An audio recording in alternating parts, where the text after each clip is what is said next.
Monsieur le Président, Monsieur le Ministre, mes chers collègues, bon, il y a quasiment tous les sujets qui ont été abordés, donc je ferai vite.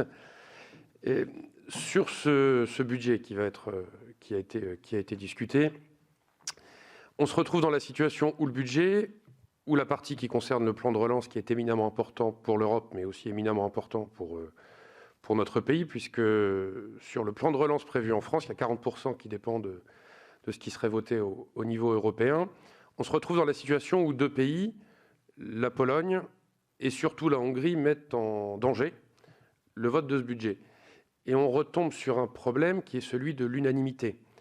Alors je sais que c'est pas quelque chose qui va se régler en fin de semaine, en quelques jours, mais enfin, si à une époque ça a répondu à une nécessité pour se mettre d'accord, si ça a permis à l'Europe d'avancer, on se rend compte quand même que l'unanimité nous bloque sur tout un tas d'avancées que nous pourrions travailler ensemble.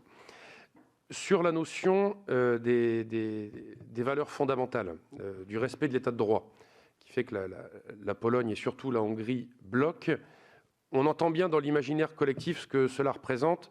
Peut-être faudrait-il des précisions pour ces pays-là, pour leur expliquer c'est quoi la limite et qui va juger si la limite est dépassée ou pas.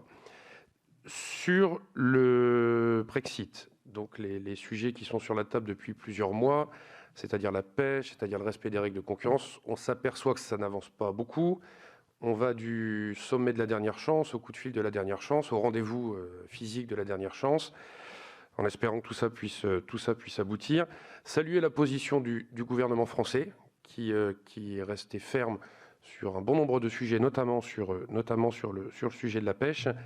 Mais ce que j'aimerais savoir, je pense que je ne suis pas le seul, parce qu'après il y a tout un processus évidemment de vote par les différents parlements, c'est quoi la date limite ? À partir de quel moment on aura passé le délai de non-retour et qu'on constatera qu'on n'ira pas à un accord.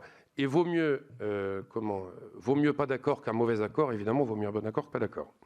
Sur la Turquie et le comportement diplomatique à avoir vis-à-vis de ce pays et puis de Erdogan, là encore, on retombe sur le sujet de l'unanimité, parce que ma question est quelle position et quelles sanctions pourrait-on entrevoir vis-à-vis de la Turquie, et est-ce que l'unanimité est possible sur ce sujet-là ?